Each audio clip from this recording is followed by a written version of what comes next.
Network 101, broadcasting live and direct. Assalamu alaikum wa rahmatullahi wa barakatuhu. Maren trinkano khay trinkina bakka BK Network 101. Ona khibarum kinyande khaylenki jun qason tamundo kabunga sinengu junum pilli tamundo kabu. Baru nogondi khawarna mugunanti APRC EMP khasenga enyanda khibarul lagani koy kebegatu ayme mancha kundanga igara kuncha gondi akamanga. Khawarna mu khibarun ni qadinanti 3 years jotnan soroku kunyanda murnanti interior minister ke ananyanka bakki placingade arna mu khibarun ni gadinanti kebegatelle ma tankabe ado pasentunu kabi gambian ko benuga jamani nogonga ida ko nanti mi gala kunju deport kata jamane keide arna mu gadinanti binta kuyati ayanya sriya kebegatu agani APRC patin nogonga agaro UDP nogonga ayanda jaragindenda barikata governor igala gollebe sagi kamanga kempakatide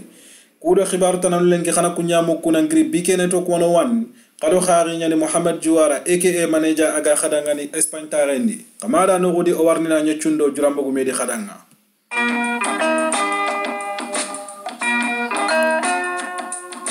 You are listening to BK Network 101, broadcasting live and direct. Duda kamaso akengani politician ya kebegatu gandinga agani APRC National Assembly member nga ada keko TRRC kedangani nanti idi arrest sinengu junum pilli sinon tummi Brambe National Intelligence Agency soro kubenu garaga ni arrest dalilen kamananti ikenya sere kebegatu iga khibaru nyakinni Freedom newspaper ya kengani panderi mbay newspaper nga ada keko nanti kudo khibaru tananu kuya kunyaraga ni sutahu na sako ke kama kesere kundube ganya National Assembly member nga APRC dangana ko nanti Brambe ganyi gilli Dakar nogonga iga kinye andalay bangenga nita iga dikiraga ni arrest ni dengi bara station ena inunga kengole saria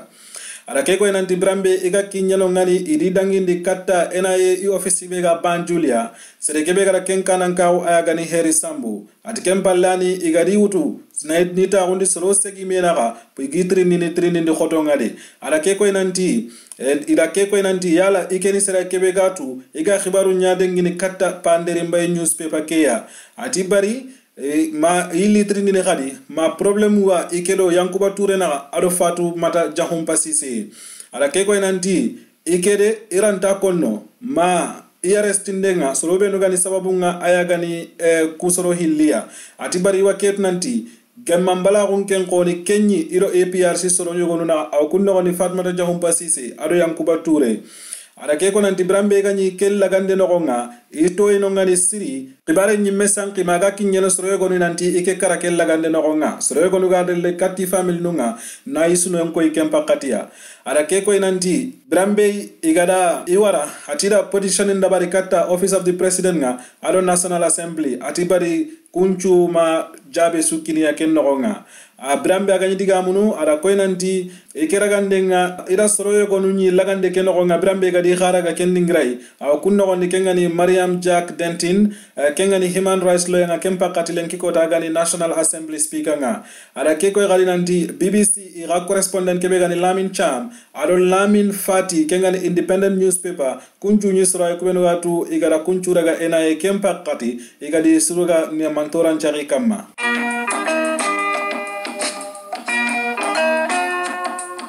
You are listening to BK Network 101, broadcasting live and direct. Engana dangi kubenu gani 3 years jotnan soro kuya kungani kahoya kebegatu iga khorno ko tasuja jatenge yalla peko nanti President Adama Barode ananyasre kebegatu Brambe agani campaign ni gara digan kanu benu kini soronga ina kendi gan khanera gani taro nanti sinon chiki gana kinye ananyanga bakka mantunka runga iya nyasre kubenu ngatu igala muru minister ngama kengani interior minister Ibrahim Mbalo nanta ganyanga bakki placinga minister Mbalo ida digan kanu laga Brambe Baro fans club gara rally khoren dabari aga diga muno ngani nanti si wajilla gana na jogu soron kamma kenga nya sorobe nugatu iyaga marambala gundabarni igana marambala gundabari minister ke ida digan kanu ku raga Brambe agara koinanti ida botonu nga ida kunko kubenu gatu ga jinya ragana iga joko soron kamare kubenu gatu ikunga mullana jamane ke khairinda tenkuenga iga mullana Kenya jirijaga Drambe aganyitiga munu Standard newspaper dangani Fatu Konta akengani piaronga ke movement dangani kengani 3 jotna soro kumu ika hoke ara koinanti Minister Mbalo ara kendigan kandube nagadi kuni hiyan kubenu gatu awa ikanun tengani siri kende ada koinanti ana nyanka baki placinga amarantenga kebeya Mr. Mbalo an kawanya nasira kebe gatu iga arrestni na khata baki placinga bawani anyasira kebe gatu aga Gambian ko nyara gana gikanundini ati simmeba kammo gani Minister Mumanga anga kanundini ndabarni kata Gambian ko garanti anda jinte nya motonun lagana kunkobo nantanga kenjoko kunkama ati ke sarandambe kundu kemma nyasira kebe gato agan kawa marene Minister Palasinga na tokoti atu agunta maga antaka omarne plaske Fatu Konta ke ko Standard dangan ara ke ko nanti ke khibare yimme dangi 3 years jotna ke bane movement ngare ati bawoni Minister kero ke digan kanne da Gambian kon chwara gaga di sulogo ke khibare nogonga ati arwanyana sereta na bo khadi ken kana muru nanti manchakunda ke ina nyanka bakki gollenga ati ke khibare na so kamade ati ira ke war nanti Minister ke ankawana li kata soronga ani yampai muru kempalle ana nyanka bakka i place nogonga ati tu ambala ko kinga Minister Mbalo diga mendia haraga na nyaga experience nga ben kita mo sudambe a security background nogondi PRO ke ara ke ko nanti ikundo ke movement sere swallanti kun kanundi bakka e yala hikebe dabarni amancha kunna lawai fofo dambe ga lingi dangani nariti haraga na lingi dangani na imbin tanki nu nyimeno ariti kellanti kun jiri jagana ati kum ka ho ke sere suranti kun kanundi ati Gambian ko nga intanya na khagantonga kada bara jamane ke kamma ati Mr. Mbalo amma khempe bana na jinte nu litide barana daga na imbin tanki nu nyawutu na kun qariti kendingre ana hay kammo khani kun qasigiranga ke khibara noonga ati kun takanna purna warnantina kemancha kunda kebe kunyimelu gara kebe wutuna ni tawni office noonga ti kitunga kun takanna na warnantina tongunko kunangani ati wakondo Gambian kondangani nanti gara limanagan ka udo sagira o kebe kita manchakunda ke nogonga ira ifel ke ngade kendi ina warnanti na manchakunda ke gara nyina kebe kini soronga December nogonga sina ngujunum pili tamundo kabunga kempi na nya khibare kebe gatu aganya na tongungade ati fofo lanta ikunka bana ke khibare dabarni Mr. Mbalo gana simma nanti kerawa Kenya dabarni kende ana do tampindi na nyanka baki placinga ada ke ko nanti ikunga ira kalundi nempo khoren kita jamme manchakundanga kendi ndadungene khadi kemme na nya khadi ke manchakunda tanasuno gondide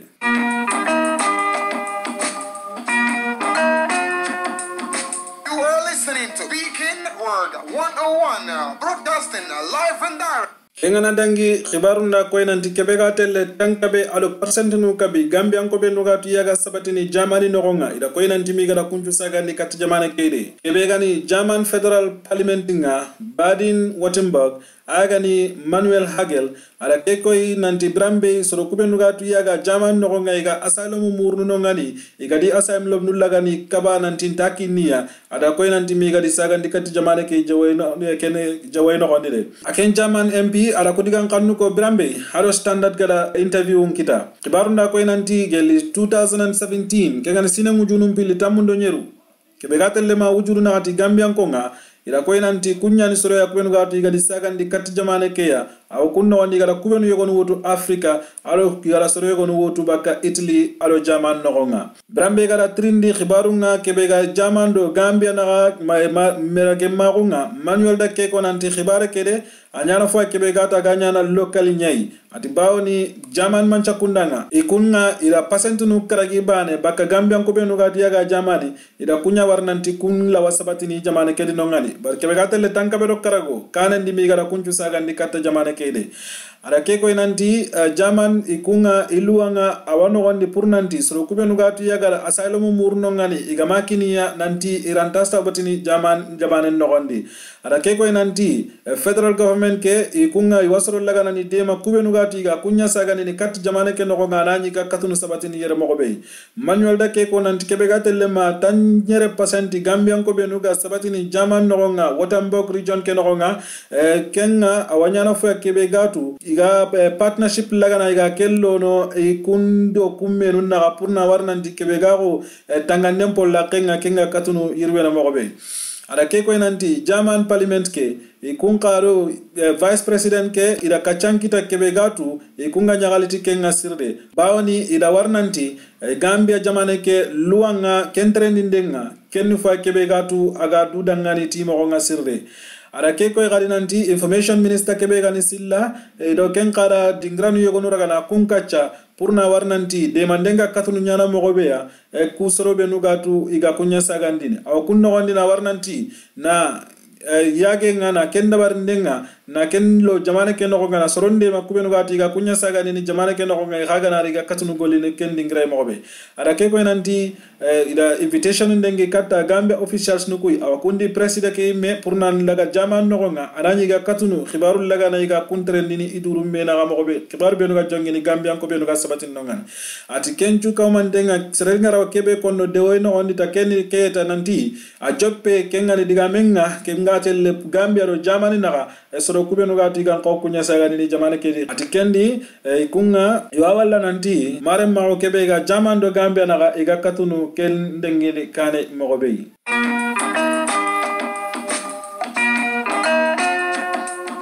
You are listening to Beacon Network 101, broadcasting live and direct. Binta Kuyate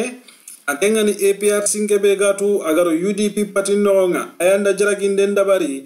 governor igara gollebe terendi kama yeserebega tandume ado sinosiki agani UDP pati khasen cherenga agaro APR sinonga bikama basarere megani Central River Region kenonga anda ke ko Truth Reconciliation and Repatriation Commission kedanga gani TRRC kebegatu Dr. Lamin Jessinse agada kenkanankao na kwenanti kibaru benugatu kunyaga sari kama kendingrai Brambe Governor kebegani Central River Region ya ngani ture kengala kun kibaru sari kama ado abata marebe gani malang saibo sinangu junumpili tamundo illo nogondi politiken kibaran nogonga ala keko commission kedanga nandi ikina kallen sababunga kenjongi Brambe igadike arrest kempakati governor ngani ture kala kenda bari ari deputy nga kenga ni malang saibo ala ke konanti ike itorenga a joppe Brambe iga bogu APRC patin nogonga igaro UDP sinangu junumpi litamundo hillonga Brambe iga di wutu bak paramilitary moton nogonga ni wutu kendingira ya Brikama ba meeting nga Brambe meeting nga nyana Brikama ba political meeting nga nyana Brikama ba deben nogonga ada ko inanti ida wurongu Brikama ba police station kempalani gadi dangindi kata Bansam police station ya kencho kubaya Brambe igara soroyo gonu nyi nonga ni kubenu gago Karamo Kuyate Omar Kuyate ado Serin Dabo ken kahini Job Saneya ati kempalani gadi dangindi kata makati ya Brambe igara governor kaso kenyi nonga ni kengani ngani ture adi batta maringa kengani malang saibo ala ko commission kadangani nanti Brambe igara ke igadi wari governor kera ke ko idangani nanti anke ngare seranya anni sera kebe gatu anganta jono kienke ngalanya rendi khadi ngare kempalani gadi dangi nikata janjambure prison ke igadi sokono ngani ala ke ko nanti bidosi kidangi halle Brambe ga kendingira ya ikinari purnan lip ni wari bari prison officer kubenu ganyi nongani ado kunga adi ma sanke alinge ade babutunte nyandaga ado ajikiran kosonte ati Brambe agadaga wuchina halani kinagarage nankara aga fati ada keko commission kerangani nanti hari Brambe ganyi nongani igana mulana nganki igana ati prison officer kudangani wabankini inta privacy kinnya kengani ni wara ina nyanki anani gundon nogondi ati kenga nyana sababu yimesa ike gagi yanke lagana iga baini ada keko inanti deputy governor kegani malang sebo kenga yimesa brand kotaye wari katti ananti ina lina nchugi kundangani ina lege ati bari barakenda barnede ada koy gadi nanti ike ragandeng sababunga kenya nyafu ya kebe gatu ike kina afati yenga jongi kenya ide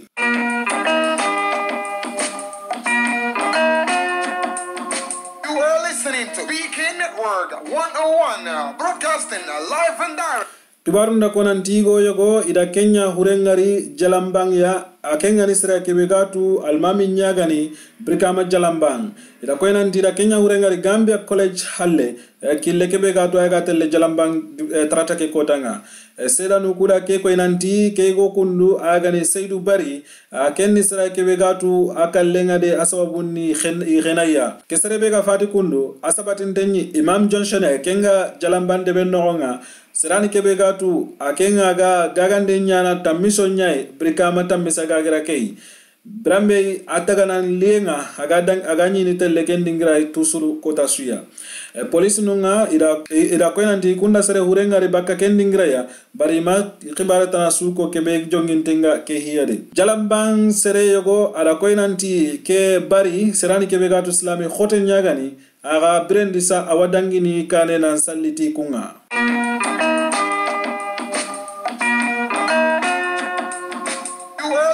To BK Network 101 broadcasting live and direct. Engana dangi UDP ikunya nyasre kubenugatu igara dula tondi baga operation 3 years jotnaide. Ekebegani United Democratic Party ikanan kengagani ANM Usenu Dabo ala koinanti na kurandi sirnanti kumpati kede ikunta 3 years jotnake halle. Rambe Dabo ganyi digamono interview nga Brikama based radio station kebegani membe caring ala koinanti ikunga idoke pati kundu ikunta khibare mpalle kengani operation 3 years jotna ara imanya seria kebe khaga to agara hike kanankaru ala koinanti UDP de ikunga dula to ni baka ke 3 years khibare de ati bawni sro ko benuga ke hi halle ikunna mulata ni kumpati ke to gollaga na merendi ati bari iwake kono nanti UDP gani pati agasiki nanti ikunga ke 3 years jotna ati ikunga ima kempiraga igara support mu manga feu ati ikunga nani igara ke pati igara ke khibara raga na support mane khani ikunga banana mbuguna koy dunasuya asunatu ala koy anti khasdangin tekeya UDP da digan kannu mbagandi iga koy nanti rumors nu kubenu gatu igara koy nanti soroyo gonu warono 3 years ken gonga kubenu gata ga kunno gondi UDP ko ngani kunga ikunga mulla purna warnanti President Adama Barrow agayan kana mogobe imancha kundanga ati gumpati ke idadu senondi baka kengolle ya nanti sino kusiki kengali 3 years jotna nanti kunta kempalle honnan kayo ko nuraga igara kun arresti mesa Senegambia Brambe security personnel nungara kullaga ni arresti khasu dangin tekeya Brambe kunga ni khirinde ndabarni nanti sino chiki kinye President Barrow na nyanka ati ikunga ikumpe pati ya kebegatu ikunga soronga la nanti ndaga golle go dabari ina kunyo korne yonto nanti na golle go dabari kunyi menna data o halle iga kun sororaga na igi hayni yada keko nanti central committee kebe iga kundu ada koy nanti soronga tawene kendingra ya na khibarul lagani koy na kacha khibarun kamma kebegatu agani patike mogonga ati meeting ke nogonga iwadiga mun higabe kamma awakundi purna warnanti sababu begani iga UDP sorol lagani gi khatana bakka mancha kunna ke nogonga anani dalile sugantai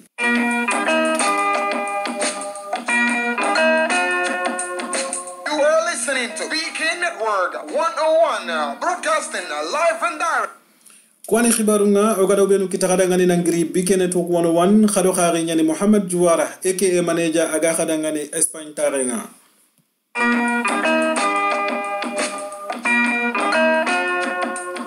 You are listening to BK Network 101 broadcasting live and direct.